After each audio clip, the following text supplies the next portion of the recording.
Tenemos la presencia de Eduardo Hidalgo Gómez, quien representa a la Asociación de Ateos y Libre Pensadores Mexicanos.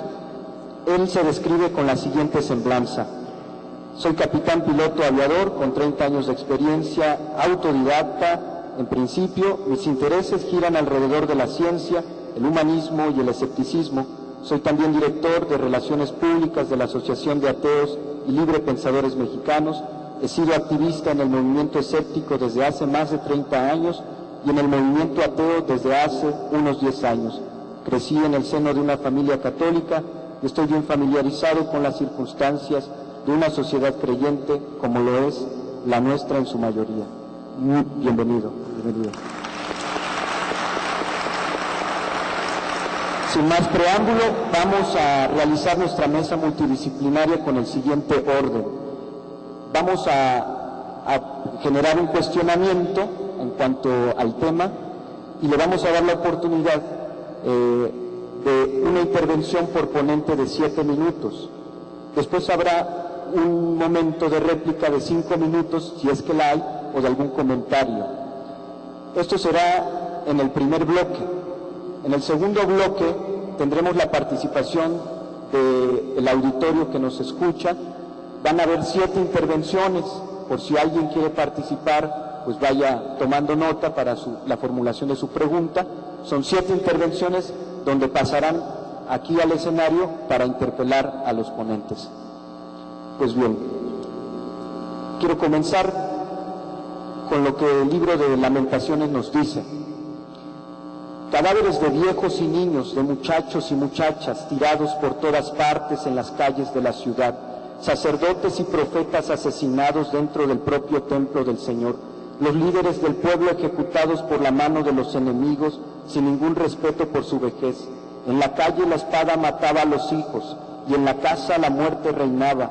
Vi madres que llegaron al punto de comer sus propios hijos, mujeres de manos delicadas que cocinaban sus niños y enseguida los servían como comida en la mesa. Fue un verdadero festival del terror.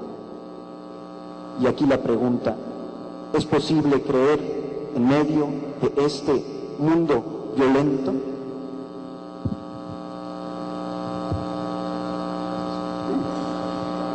Gracias por la invitación. Yo aquí tengo un cuestionamiento que hacer antes de otra cosa. La pregunta ¿es posible creer en medio de un mundo violento? Esto implica que estamos pensando que el mundo en el que vivimos actualmente es un mundo violento, es un mundo lleno de agresiones y lleno de dolor, y no lo voy a negar, sí lo es. Pero hay un factor que aparentemente no tomamos en cuenta en esa pregunta. Y yo le preguntaría al público y a todos ustedes: ¿en algún momento de la historia de la humanidad el mundo no ha sido violento? El mundo es violento. Somos violentos por naturaleza. No podemos evitar esa parte de nosotros mismos. Así como somos personajes bondadosos, así como somos personas empáticas, así como podemos ser altruistas, también podemos ser violentos, podemos ser crueles. Es parte de nuestra naturaleza. Algo que también quiero remarcar es que el mundo actualmente parece ser más violento de lo que es. No es tan violento como creemos. Un factor importante, o varios factores importantes, son los siguientes. 1, hay más gente en el mundo. Actualmente hay más de 7,000 millones de personas en el mundo. Entonces, si hay un suceso en donde mueren muchas personas, es en cierta forma natural que haya más personas muriendo ahora que antes. Pero incluso así no es correcto. La crueldad y la violencia humana eran muchas veces más incidentes en épocas pasadas. Lo que actualmente consideramos como algo aberrante, esto es, si pescan a un ratero en la calle y la policía, si en este momento sucediera el escenario que les voy a presentar, si pescan a un ratero en la calle y la policía le corta las manos por haber sido ratero, nosotros lo consideraríamos como una exageración, un abuso de autoridad absoluto. Sin embargo, hace 300 años, e incluso ahora en otros lugares del mundo, es normal.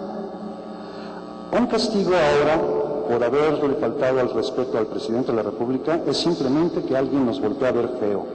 Hace 400 años, si alguien hablaba mal del rey de Inglaterra, lo quemaban.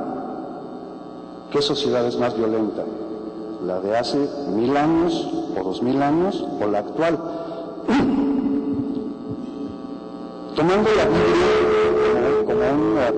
la Biblia como una muestra histórica, y no hay aquí, en ningún momento mi postura es de crítica hacia la Biblia. Esto es estrictamente ubicándome en el contexto histórico. La Biblia menciona crueldades y matanzas brutales en el Antiguo Testamento, castigos que en mi personal opinión, ahora veríamos ridículos. Nadie va a matar a su hijo por haberle hablado mal. Nadie va a matar a unos niños por haberse burlado de un señor que estaba calvo. Nadie va a matar a su mujer por haber sido infiel. Sin embargo, eso era lo normal. En la antigüedad, la violencia era tan común y la crueldad eran tan comunes que lo veían como algo natural. Actualmente en el mundo no es tan violento y hay muchos estudios al respecto. Hay un libro recién salido de un gran científico, Steven Pinker, que menciona precisamente cómo la reducción de la violencia en el mundo es notoria. Hay muchos estudios al respecto. Entonces yo preguntaría, ¿de qué nos llama la atención? ¿Por qué la pregunta? ¿Podemos creer en un mundo tan violento como este? Hemos creído, o han creído, los seres humanos hemos creído en un ser superior, o en una religión, o en un dogma, o en una ideología, en un mundo que ha sido muchas veces más violento que el mundo actual.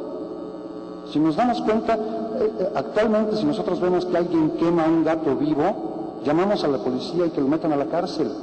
Hace 500 años en París era un entretenimiento quemar gatos vivos. Hace 600 años en Roma era el mismo entretenimiento a la entrada del festival de la ciudad de Roma, quemar gatos vivos. Lo que ahora vemos como una tremenda crueldad, antes se veía como algo tremendamente natural. Entonces, no veo por qué no pueda existir, si siempre ha existido, la creencia en un Dios que yo no comparto, pero ustedes lo comparten, o la mayoría de ustedes la comparten, la creencia en un Dios, en un mundo violento.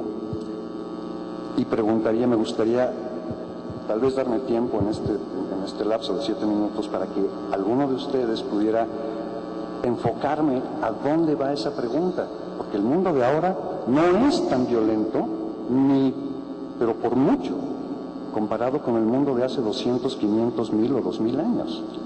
Esa violencia sobrepasa por mucho a la violencia actual. Y un fenómeno que sí quisiera remarcar, ¿cómo lo podemos llamar?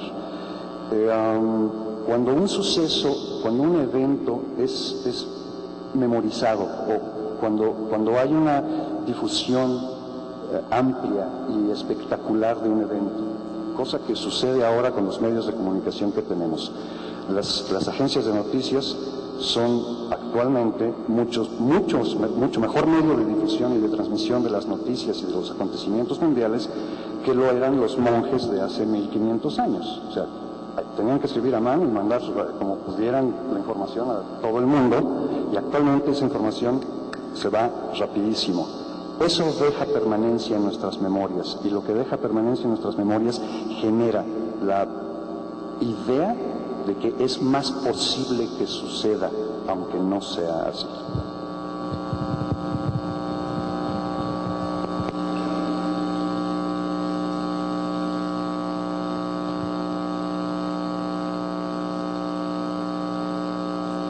Bueno, de principio creo que uno de los aspectos que me llamó más la atención precisamente de esta invitación era justamente el argumento, el tema que se planteaba. También, como el colega explica, yo tengo mis reservas sobre una pregunta de este tipo. ¿Es posible creer en medio de un mundo violento? Comparto plenamente la idea de que el mundo ha sido violento desde siempre. Incluso me atrevería a decir que cada hombre entra en el mundo haciendo violencia. Es algo íncito en nuestra parte, ¿no? Es algo ya...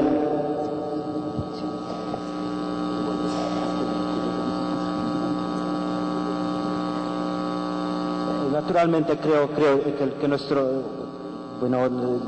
entramos en el mundo así, haciendo violencia, e incluso puedo decirles como sacerdote, en varias ocasiones tengo que escuchar a personas que han comenzado a involucrarse con la violencia como nosotros la entendemos hoy aquí en México, y de todo lo que estas personas pueden explicar, puedo entender una cosa: la mayoría son creyentes en algo, no sé en qué, pero creen. Ayer en la tarde he escuchado a una chica que ha comenzado a distribuir droga y otras cosas, y le he preguntado: ¿sabes que esto te puede costar la vida? Y ella me ha respondido con una tremenda frialdad: sí. Sin ningún dolor, sin ninguna preocupación. A mí lo que me llama la atención no es tanto la violencia ni la grandeza con que las dimensiones con que esta se externa, sino más bien la insensibilidad que está creando cada vez más en nuestra vida social, en nuestra vida ordinaria. Cada vez somos menos sensibles a la violencia.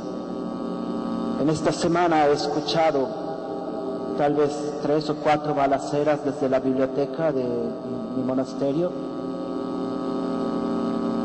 y lo último que pensé fue tomar el teléfono y llamar a la policía. Creo que estamos en una época en la que el triunfo de la sensibilidad es al mismo tiempo su derrota. Somos hipersensibles. Los mismos medios de comunicación nos han hecho hipersensibles al drama que estamos viviendo. Y al mismo tiempo no tenemos ninguna sensibilidad. Parece que la droga es como este fruto prohibido del paraíso, como se cuenta en el libro de Génesis,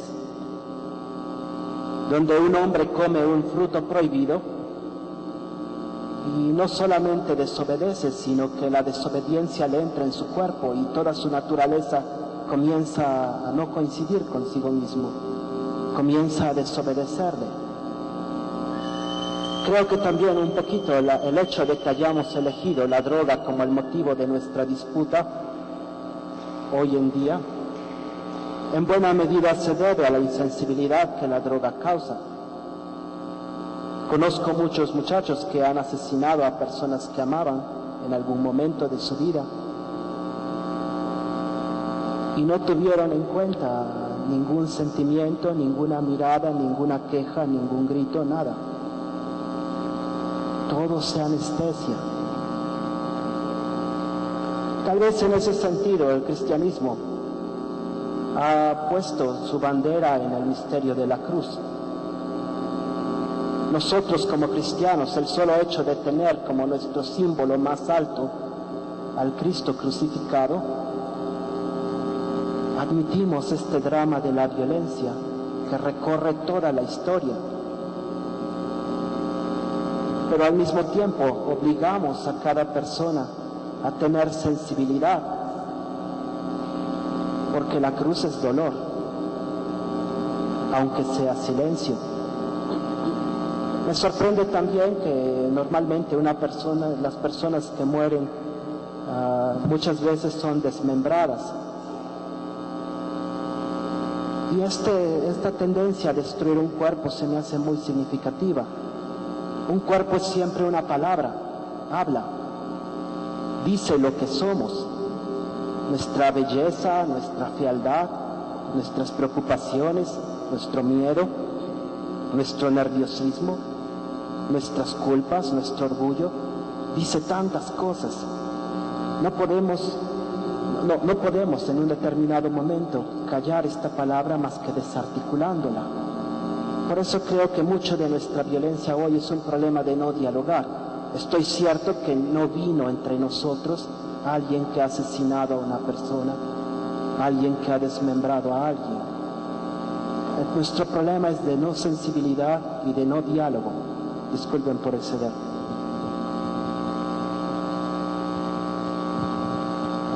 Bien, bueno, fue sorpresa la invitación que se hizo. Esto es una apertura del colegio hacia afuera. Felicidades. Epicuro va a decir algo interesante. No sabemos, ignoramos. Y eso tendríamos que poner más énfasis en la información que se maneja y poder descifrar la verdad del engaño. Me voy a permitir leer 3 parábolas de Esopo. Esopo es un fabulista, bueno, que no existió, pero siglo III después juntaron sus fábulas. 235, los bienes y los males. Prevaleciéndose de la debilidad de los bienes, los males los expulsaron de la tierra y los bienes entonces subieron a los cielos. Una vez estando allí, preguntaron a Zeus cuál debía ser su conducta con respecto a los hombres. Le respondió el Dios, que no se presentaran a los mortales todos en conjunto, sino uno tras otro. Esta es la razón por la que los males que viven continuamente entre los hombres los asedian sin descanso, mientras que los bienes, como descienden de los cielos, se les acercan de vez en cuando. En la segunda fábula, 373, la verdad y el viajero. Un caminante que viajaba por el desierto encontró a una mujer que estaba sola y terriblemente abatida.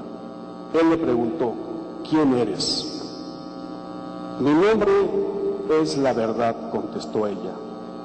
¿Y por cuál razón, preguntó él, abandonas la ciudad para morar sola aquí en el páramo?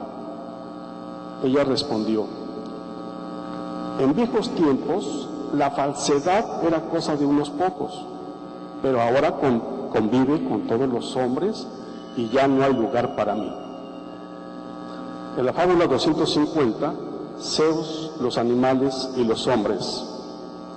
Dicen que Zeus modeló a los animales primero y que les concedió la fuerza a uno, a otro la rapidez, al de más allá las alas, pero al hombre lo dejó desnudo y éste le dijo, solo a mí me has dejado sin ningún favor. Contesta Zeus, ¿no te das cuenta del presente que te he hecho? Y el más importante, pues has recibido la razón, poderosa entre los dioses y los hombres, más poderosa que los animales, más poderoso, más veloz que las aves, más veloces. El principio es la duda para entrar al conocimiento de los hechos. Pero tal parece que nos han hecho insensibles ante todo lo que se está viviendo, hasta que uno lo padece, ya sea que tiene que pagar peaje, quieran raptarlo, llamadas anónimas y cosas de estas. Pero menos nos han hecho peor que los animales, de indiferentes. Esto es algo muy grave. Si perdemos el contexto social en el cual nos estamos moviendo y todavía así seguimos en el mismo trazo por el cual nos han mantenido, y perdón a veces por las expresiones, pero el salir a marchar como aztecas con zapatos. Señores, tenemos 50 años con lo mismo. Yo creo que trajeron en 1970 al primer presidente marxista de Chile y dijo: señores, la primera revolución se hace aquí en la cabeza. Y parte de la culpa que tenemos somos los dirigentes sociales, en el sentido de maestros, sacerdotes, doctores, psicólogos, dentistas. Tenemos una fuerza poderosísima que es la razón. Si esto no se ha explotado, pues perdón, pero aquí también a ustedes les estamos contando y haciendo perder su tiempo valioso. Esto que han hecho estos caballeros, un razonamiento en medio del desierto, pues yo creo que va a durar 2 días cuando mucho. Es decir, creo que tenemos un lavado de cerebro de muchas horas. Si me preguntan qué hacer, pues yo creo que comenzar a leer un poquito. Hay que escuchar Sonido 13. Escuchamos a Valentín Elizalde, pues qué tanto le deben a los narcotraficantes que todavía este señor tiene que chambear en televisión para pagarles. Y por eso repito, si nos vamos a las causas, más que descifrar los fenómenos, esto nos llevaría a un razonamiento que la educación, la religión, toda la estructura social del poder está en un triángulo maldito, en la que la educación quiere apoderarse de la sociedad del conocimiento y a la vez del Estado, y que no hemos podido descifrar cuál es nuestro lugar en México. Somos riquísimos. 144.000 millones salidos de México para la Comunidad Europea. Les estamos regalando. Y cuando uno se pregunta por qué suben las rutas, y de pronto salen a marchar y se quedan como si nada, son preguntas, y que la respuesta, señores, yo creo que este es un foro en la cual nos invita a hacer una especie de conciencia. Pero si hay que ser protestantes, hay que ofrecer algo diferente. Si no, mejor nos quedamos como estamos. ¿Cuántos libros leemos por semana? ¿Cuántos periódicos? ¿Qué es lo que vemos por televisión? No es posible que la revista telenovelas, 1 millón de revistas por semana.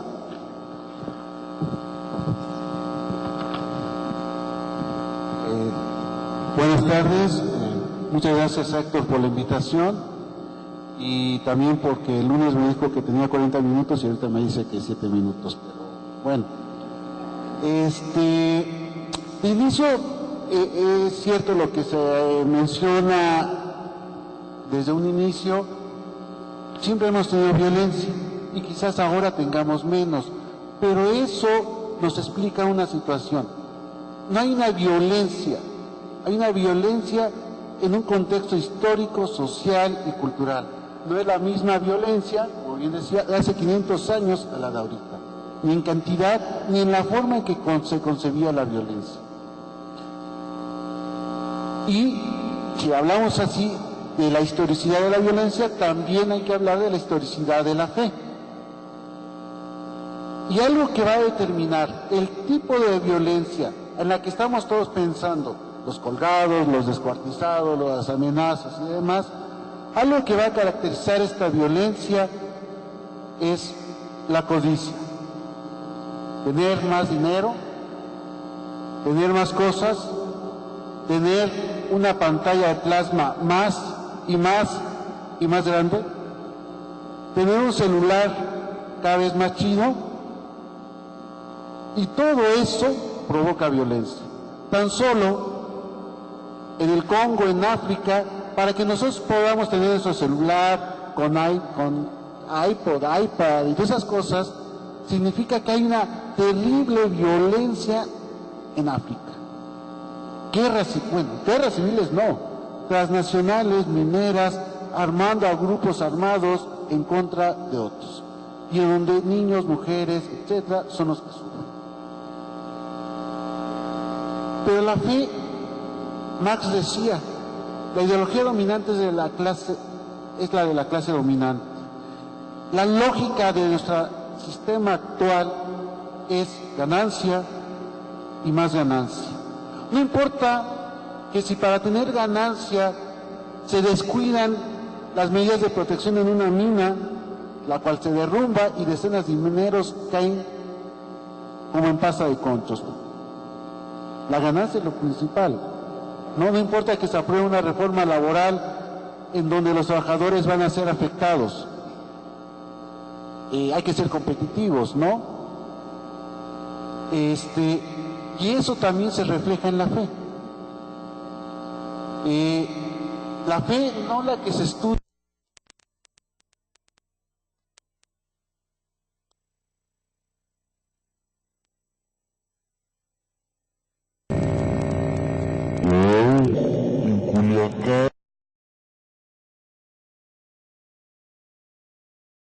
Que Dios está conmigo, ¿no? Si un deportista metió un gol, ay, gracias a Dios, ¿no?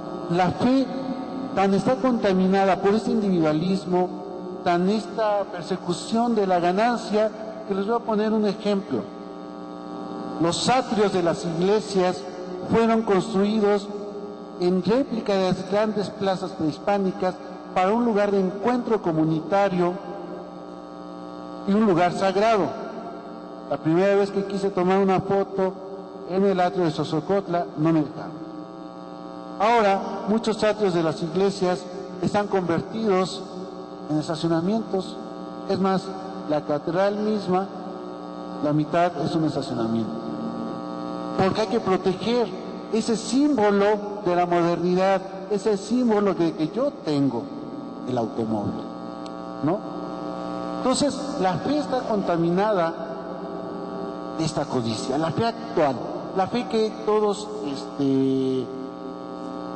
pensamos. No siempre fue así. Les voy a leer un párrafo de lo que piensa, de un libro que se llama Educación, Autonomía, Elequic Cuxlejal, aproximaciones lingüísticas a la sabiduría de los celtales. Y no se lo voy a leer en celtal, está en celtal. En el tiempo antiguo, nuestros padres adoraban los manantiales, adoraban y rezaban a Dios allá, para pedirle al Dios verdaderamente verdadero, al Dios vivo, allí en los montes. Así es en mi pueblo. La mayoría celebra el 3 de mayo, hacen fiesta, adoran allí donde brota el agua, allí hacemos la sagrada fiesta. Vuelven a hacer la fiesta con las banderas, con el tambor y la guitarra. Buen canto, buena fiesta. La fe que se tenía en lo sagrado era ubicarse en este mundo, y los rituales tenían como objeto que este mundo funcionara. Y solamente se podían concebir como parte de esa naturaleza, de esa agua, de ese monte, y el hombre era responsable de cuidarlo. Ahora vemos como una de las mejores tierras de cultivo que hay en el mundo, que es Morelos, se llena de cemento porque es buen negocio hacer casas feo.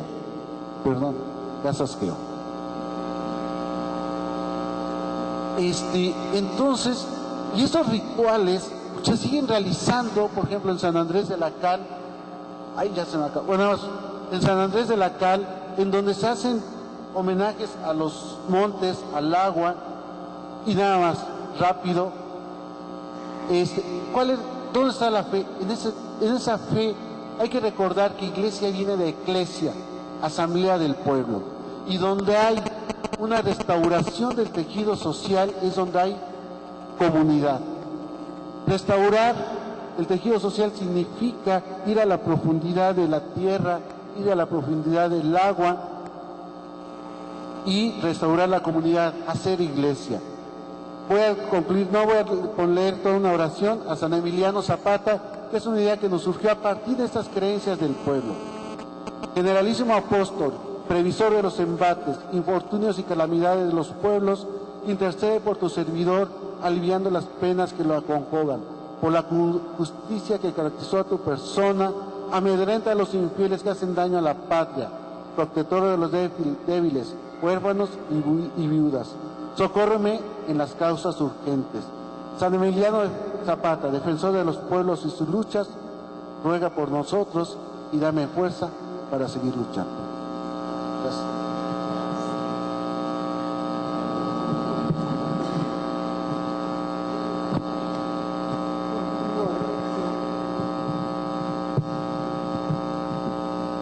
Agradecer la invitación y la presencia de todos ustedes.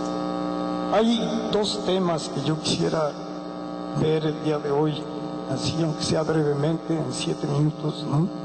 Y uno es ¿por qué somos violentos? Y la pregunta pues no es muy difícil de contestar. Todo empieza porque tenemos miedo. Desde que nacemos con miedo, nacemos con angustia.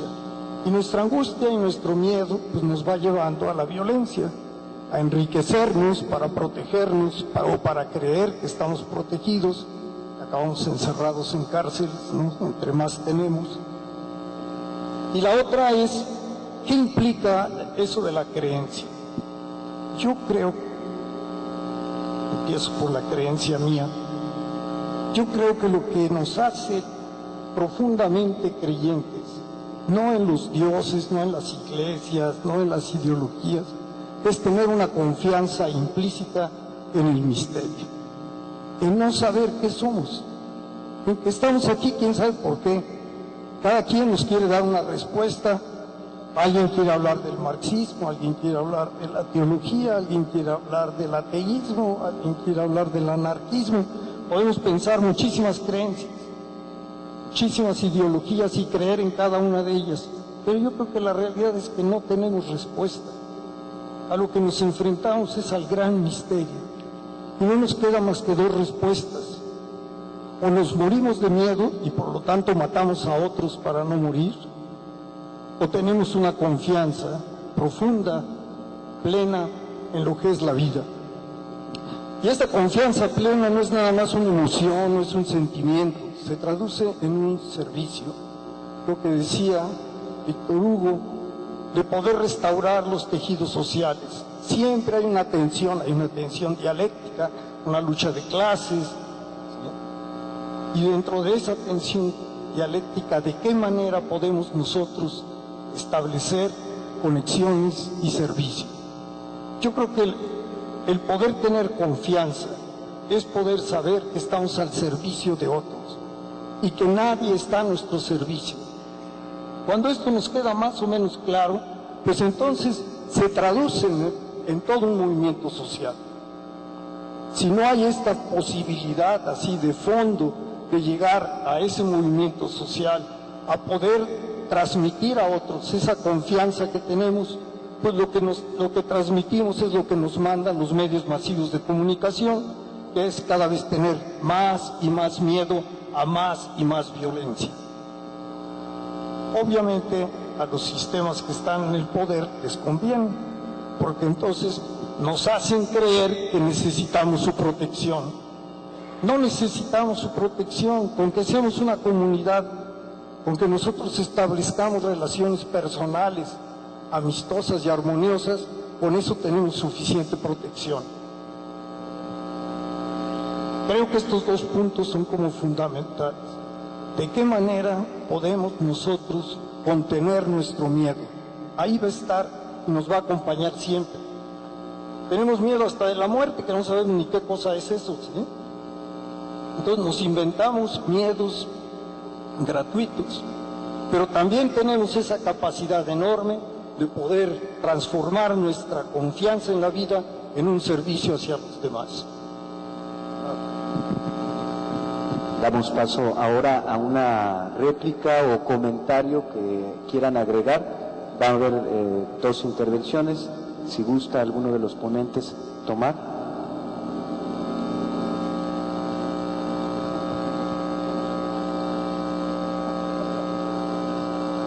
¿Quién dice yo? Gracias. Básicamente, de diferentes maneras, yo creo que todos estamos hablando el mismo idioma y estamos relativamente de acuerdo. Cada quien utiliza sus propias experiencias y sus sus propias incluso creencias para poder desarrollar el tema y exponer sus ideas. El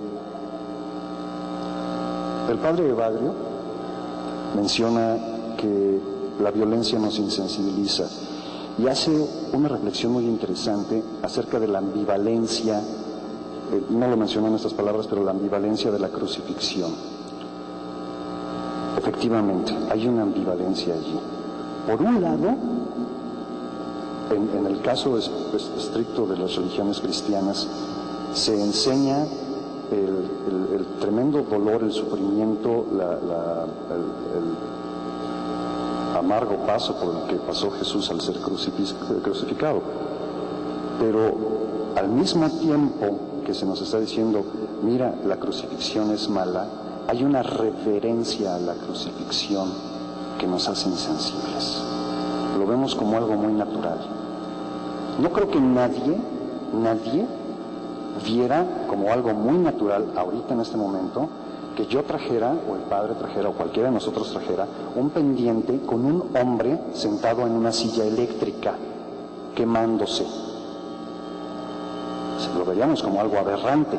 Sin embargo, vemos a un hombre crucificado, sangrante, herido, con una corona de espinas, como algo muy natural.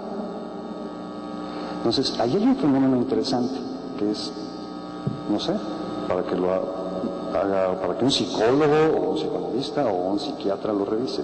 Yo no soy especialista en el tema, sin embargo creo que es algo interesante.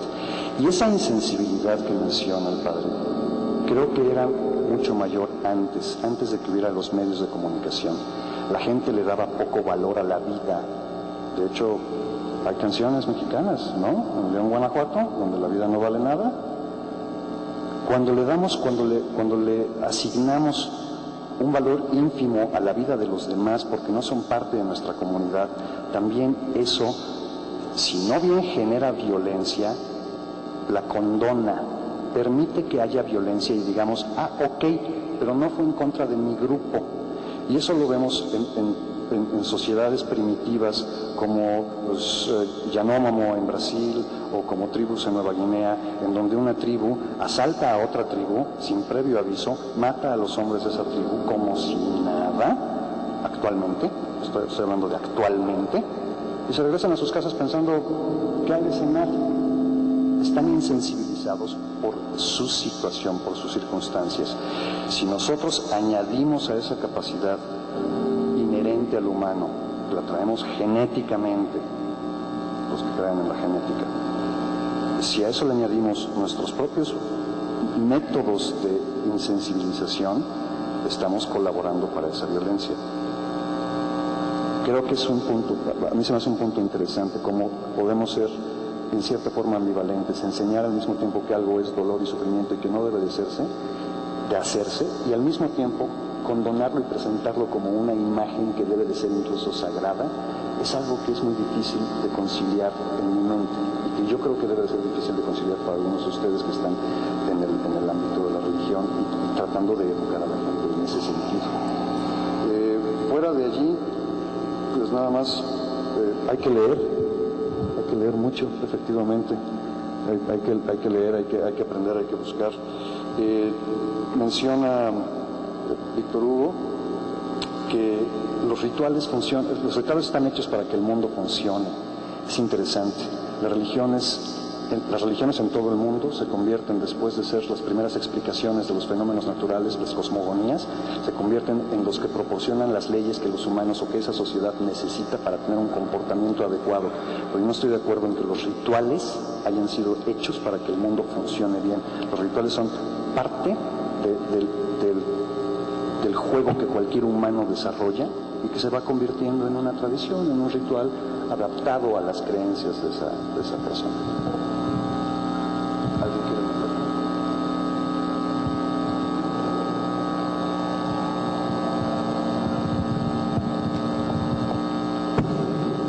Bueno, yo pienso que lo que sucede es que a veces el cristianismo se presenta la mitad. La mitad nada más, es la crucifixión. Yo creo que de alguna manera hay otro elemento que es la resurrección, ¿no? Implicaría la transformación de ese dolor en una actitud mucho más amable, ¿sí? De recuperación del cuerpo, de tener este cuerpo de alguna manera amorosamente. Le tenemos mucho miedo al cuerpo. Uno enfrenta en la clínica psicoanalítica, en la clínica psiquiátrica, etcétera, el temor que hay hacia el cuerpo. Incluso se llega a las situaciones en las cuales hay que automutilarse o hay que mutilar a otros, ¿sí? Y eso lo estamos viendo cotidianamente. Pero yo creo que hay por ahí esta posibilidad de poder amar al cuerpo, de poder tener esta actitud amorosa hacia el cuerpo. Para empezar, pues toda la historia de la castidad y de todas estas cosas que se proponen desde la Iglesia Católica, del manejo de la sexualidad como algo pecaminoso, como el mal, lo cual no es así. Yo no creo que ningún Dios, siguiendo la lógica, pudiera crear algo malo y después reprocharte porque tienes eso algo malo. Entonces no es así. Lo que hace falta es como poder entender que ese cuerpo, con su sexualidad y con su capacidad de agresión, no es tan terrorífico, que no nos asuste el hecho de que somos violentos, de que podemos saber que podemos tener violencia, pero no necesariamente actuar la violencia, ¿sí? Que podemos tener la sexualidad, pero no necesariamente tener que llevarla a abuso sexual, a considerar al otro como un objeto de mi satisfacción sexual. Entonces, si yo voy a tener esa posibilidad, contemplar ese cuerpo transformado, transfigurado, como quieras llamar, resucitado, entonces sí estaría completo el mensaje. Yo creo que eso es lo que de alguna manera hemos insistido, tal vez por las influencias de otras religiones que hablaban del bien y el mal y cosas por el estilo, ¿no? Sin embargo, no me acuerdo si San Agustín o San no sé quién, dijo que el mal no existía, el mal es la ausencia del bien, ¿sí? Entonces, ante esa posibilidad de tener esta capacidad nosotros, de atender a nuestro cuerpo y de atender el cuerpo de los demás, pues eso es lo que realmente implicaría el poder tener confianza. Porque tengo confianza en este cuerpecito, aunque sepa que este cuerpo, 10% son células que tienen mi ADN y el resto son bacterias que tienen otro ADN diferente, ¿sí? Pero tengo confianza en ese cuerpecito. Y lo acepto y lo llevo, ¿sí? Y no me importa la edad que tenga, voy queriendo ese cuerpo. La otra es, empezando con el rechazo del cuerpo, pues empieza el terror y empieza el temor. Si ni a mí mismo me acepto como cuerpo, pues entonces no puedo aceptar nada más un poco siguiendo esta lógica. Bueno,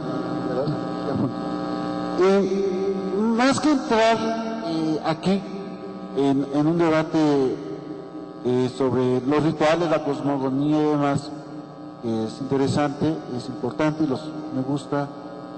Yo quiero reafirmar algo, que es la vida, ¿no? A mí es lo que me importa, y me importa entrar en diálogo en ese sentido, ¿no? Y la fe, pues como la vive la gente aquí en Ocotepec, es lo que me interesa.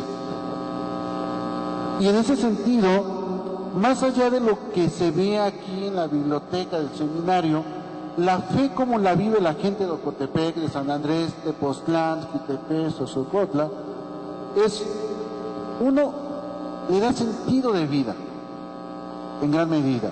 ¿Que está cambiando mucho? Sí. Que cada vez incluso abandona la fe, también.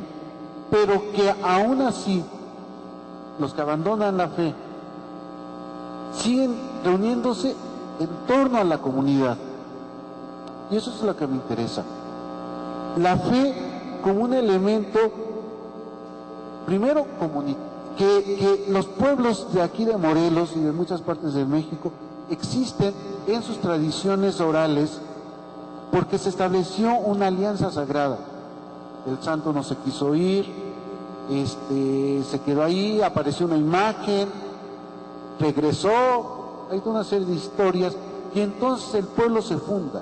Y entonces ya no es una racionalidad. Claro, si la analizamos, pero es una alianza que va a marcar mucho. Otra cosa que va a marcar y que muchas veces los sacerdotes no entienden, es una fe del compartir. Es una comunidad, es crear comunidad. Por eso uno va a una fiesta de pueblo y comes, desayunas y cenas, porque hay que dar, ¿no? Y eso es lo que es la mayor protección, las puertas están abiertas, incluso uno puede pasar, se asoma, oiga, está fulanito, pásele, siéntese y ahorita le digo, y comes. Y donde no existe, no digo que no exista totalmente, pero la codicia no existe, hay que honrar. Muchos se dicen, pero a la mera hora, pues no se honra mucho, que digamos. Y honrar quiere decir a la trascendencia, puede ser la razón absoluta, lo que sea, a la trascendencia. ¿Sí? ¿Y qué hacen los pueblos? Cooperan, pagan más en esas cooperaciones de pueblo que en impuestos, para que haya banda, para que haya música, comida, para que la gente esté bien, lo que ahora le dicen la Pachamama en Aymara, el buen vivir. Que compran un castillo que vale 250,000 pesos y se quema. Y la gente feliz, orgullosa, con una identidad fortalecida. Porque así, si vamos a la historia, así se crean las comunidades, en el dar. ¿Cómo se crean las comunidades de la selva, de esos indígenas celtales, tojolabales, que huían de la esclavitud, de las fincas, huyeron a la selva sin tradición, sin historia, acompañados solamente por los agentes de pastoral, y crearon comunidades nuevas, igualitarias, de compartir, ¿no? Entonces, esto es restituir el tejido social, como decía Alejandro, es conocernos, y nada más. Hay algunas experiencias que habría que conocerlas, como la policía comunitaria, lo que ocurre en Chiapas, en Cherán, donde todos restauran la comunidad y todos son bastante creyentes a su modo.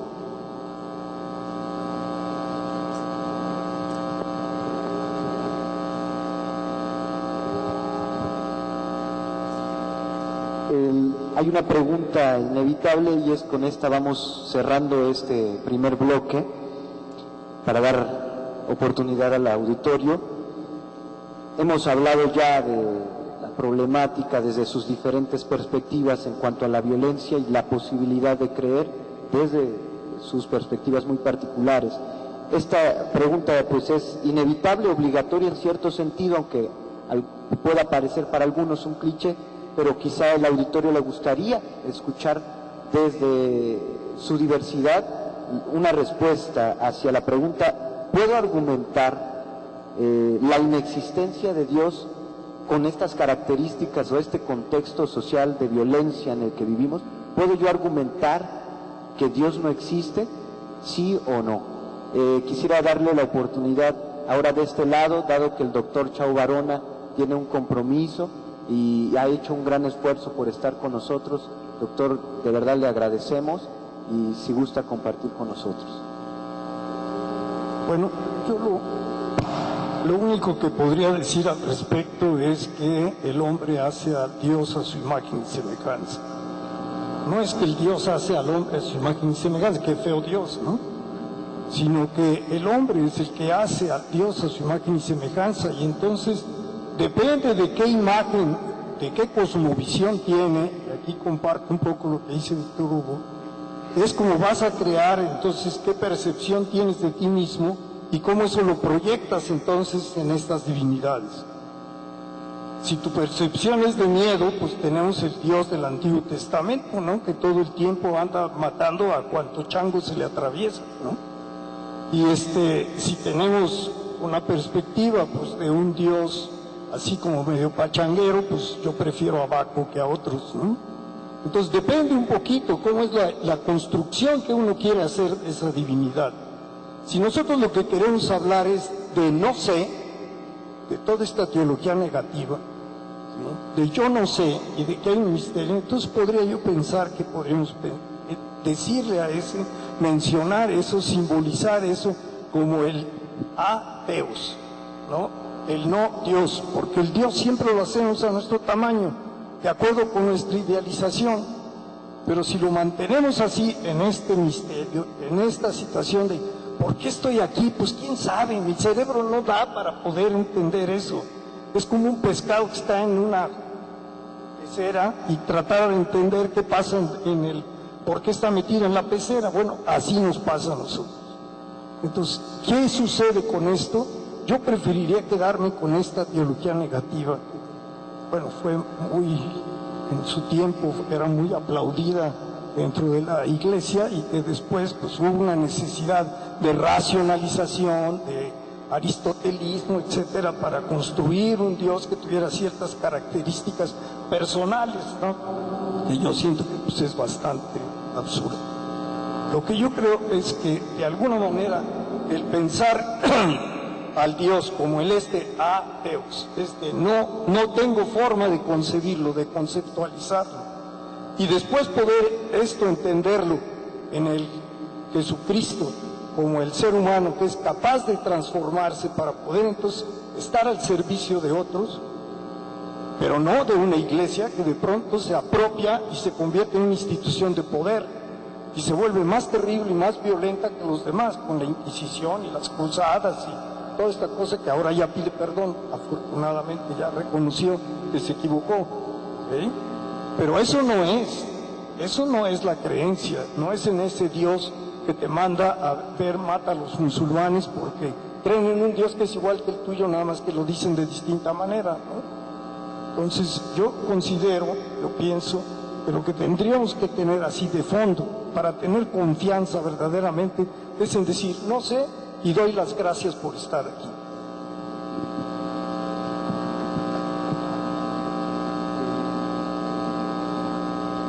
Pues no sé.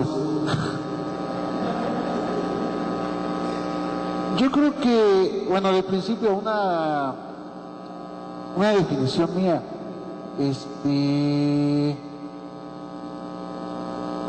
históricamente mi familia es desde el siglo XIX, mi tío bisabuelo estuvo con Juárez, liberales, entonces para mí eso no fue una gran preocupación, me preocupaba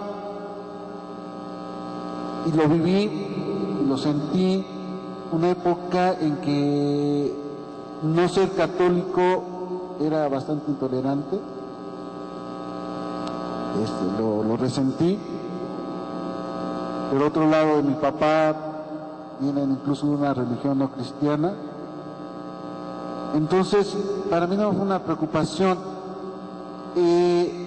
Los debates que en su momento fueron muy importantes de racionalizar, que en el siglo XIX va a ser muy importante la irrupción de la ciencia en la que todos estamos ya, o sea, no importa la fe o la ausencia de fe, todos tenemos un pensamiento bastante científico, ¿no?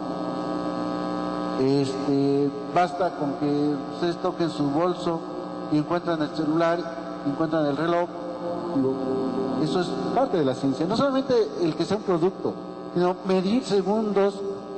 Hace 5 siglos a la gente le valía un soberano sorbete los segundos, ahora nos importan porque hay que checar el trabajo, hay que salir, hay que entrar, tiene que llegar el tren, etc., ¿no? O sea, es un producto del capitalismo y de la ciencia, el reloj. El reloj tal y como lo usamos de lo cotidiano, ¿no? Siempre existieron relojes que eran como de adorno. Entonces, eso fue muy importante, esos debates del siglo XVIII, XIX, parte incluso del XX. Y yo lo di en mi juventud. Ahora me preocupan más otras cosas. En esa disminución real de la violencia, o sea, si seguramente aquí hay personas de 50 años en que sus papás les pegaron porque no se comían la sopa y no están traumados ni fueron al psicoanálisis ni nada, ¿no? Y ahora a un niño le levantan la voz y ya va la PGR y denuncia al padre y se va a demandar y todo, ¿no? O sea, hay una dictadura de los niños. Entonces, ese es el proceso de transformación. Más bien hay que hacerlo racional. Si alguien tiene fe, que ubique su fe, que ubique su iglesia como un producto histórico, como decía Alejandro, como una fe que se ha transformado. La propia fe de cada quien no es la misma que tuvieron sus abuelos, y eso, o sea, ya el Dios, o sea, la gente antes, todos los católicos, sí pensaban que Dios estaba en una nubecita, y así lo pintaban las iglesias. Ahora ya no lo piensan, ahora es un ser mucho más abstracto, y que esa abstracción te lleva a palabras de justicia, igualdad, no sé, no te cuestiona más profundamente. Entonces, pues que cada quien decida. A mí se me preocupa la violencia, porque ya somos conscientes de ella. Yo lo que digo, construyamos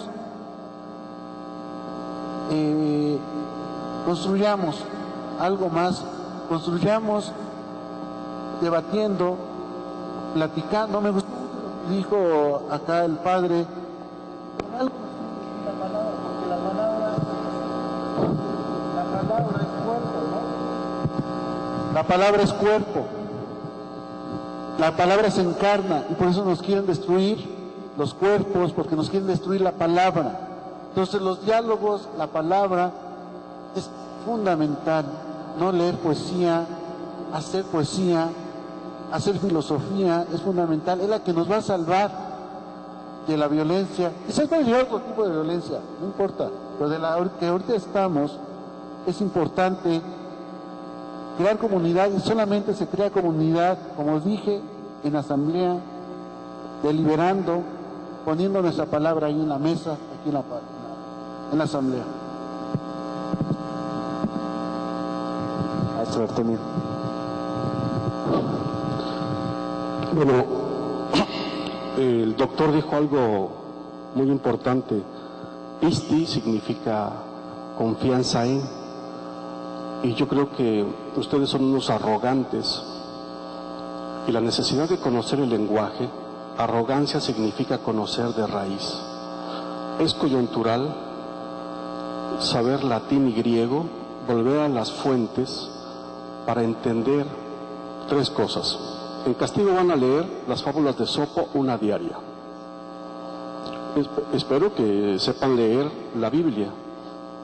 Y van a leer a Juan 10:34. Después ustedes mismos van a exigir un coloquio al culpable de esta duda. 10:34. Y en tercer lugar, en el siglo XV, Gregorio Palamas quiso hacer una revolución, haciendo eco de los compañeros del panel, y dijo: miren, Dios es energía. Así. Eso le costó que lo hayan encerrado en Monte Athos a pan y agua. Se adelantó a su tiempo. De eso hoy no se ha vuelto a hablar. Los teólogos están bien comidos, se olvidan del pueblo. Y la línea, la ideología que se nos avecina es no dudar de nada.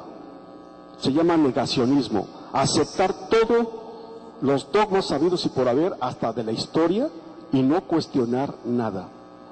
Esto va a dar al traste por muchas situaciones que se nos van a avecinar. Las brujas van a volver. No hago alusión personal, porque me reclamaron que antifeminista. No. En la Edad Media fue muy castigadas las mujeres por un aparatito que por ahí andamos trayendo. Eso es sofisticado. No se puede agarrar una imagen. Pero lo que vamos, la ideología que no se puede cuestionar nada y se debe de aceptar todo, es quitar el libre albedrío que tenemos. Por eso comencé con el conocimiento. Tres cosas que tienen que hacer: fábulas, Juan 10:34, y lo demás, que hay una frase lapidaria, y Cristo lo dice: yo vine a traer la guerra. esa es una frase lapidaria, pero como todavía somos así como amantes de San Francisco, pero San Francisco, leyendo el poema Los motivos del lobo, es en lógica inversa. Dice, si tú sigues rezando, pues vete a tu convento, déjame existir en mi libertad. Pero el lobo no era carnicero por gusto, la necesidad. Primer paso, la necesidad. Cuando tenemos libre albedrío, decisiones y pensamiento, es cuando nos rebelamos. Pero, pues, este es el principio. Pero una segunda sesión, pero que ustedes la convoquen. Esto es, sí, hay apertura. Un colegio de este rango que se atreve a hacer esto, hay que ponerse de pie. Sí, está bien la disciplina, la liturgia, está bien la doctrina, el dogma, está bien, eso está acá en las aulas, pero la vida real nos exige otro rollo. Gracias. Muchas gracias, maestro Antonio. Maestro Bagri.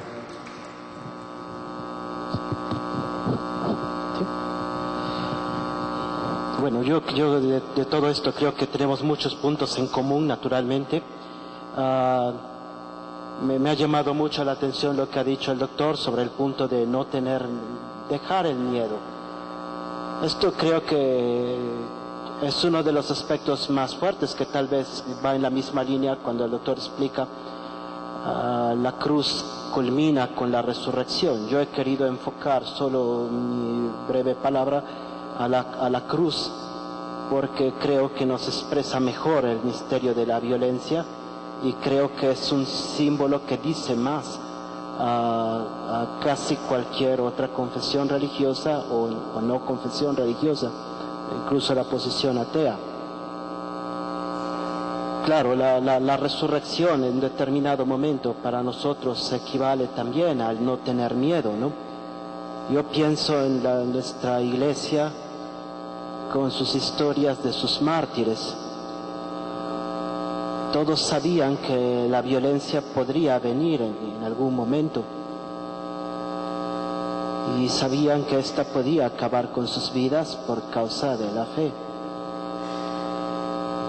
Sin embargo, tuvo que llegar un momento en que algunos cristianos, no todos pudieron, lograron sobrepasar este umbral del miedo y decir, ¿qué más da? A veces creo que nos preocupa un poquito esta situación, que ninguno de nosotros quiere arriesgar nada. Cuando el colega hablaba de ¿qué vamos a hacer? Porque ya llevamos mucho tiempo haciendo lo mismo. Era también mi pregunta inquietante. No vamos a poder hacer nada mientras no logremos sobrepasar el miedo. Y yo puedo decir que yo mismo tengo miedo. Una cosa es hablar desde el púlpito de mi iglesia cada domingo, sabiendo que nadie va a disparar un arma. Y otra cosa es saber que la persona con quien estoy hablando podría asesinarme en cualquier momento. En el momento en que nosotros podemos hacer esto, una persona que no defiende nada, no cree en nada.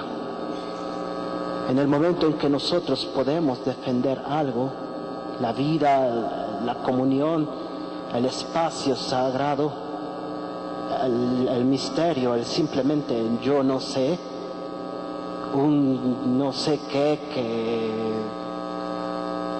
los dos grandes teólogos que yo más admiro, uno de ellos es Juan de la Cruz, y habló de la experiencia de Dios como un no sé qué, y el otro es San Anselmo, que dijo naturalmente que si no pudiéramos pensar a Dios, la razón sería un absurdo. Y yo lo creo. Un perico no piensa jamás a Dios, no lo pensará jamás. Pero también Anselmo lo definió como un id, como eso. Un eso que hay que defender, o un eso por el que hay que dar la vida. creo también importante que en la visión cristiana siempre hemos visto el misterio de la cruz en este doble polo. Dios no es indiferente al misterio del dolor ni de la violencia. Tanto que si las cosas están, si esto es verdadero, como nosotros que católicos lo creemos, Dios mismo habría querido someterse al misterio del dolor y de la violencia. Pero de otro lado es también la dimensión más humana. Así Dios sabe perfectamente lo que el hombre es. Sabe que el hombre siempre va a querer, por ambición o por lo que sea, o por miedo, hacerle daño al otro, incluso llega hasta la muerte. Pero sabe también lo que significa una bofetada, que es siempre una cosa espiritual. Si las cosas están como creemos, Dios ha querido entender activa y pasivamente el misterio de la violencia en el mundo. El colega Hugo comparte esta experiencia de la fe de los pueblos. Le puedo asegurar que los fieles, que el cristiano medio tiene más empatía con la cruz que con la resurrección, al menos aquí en México.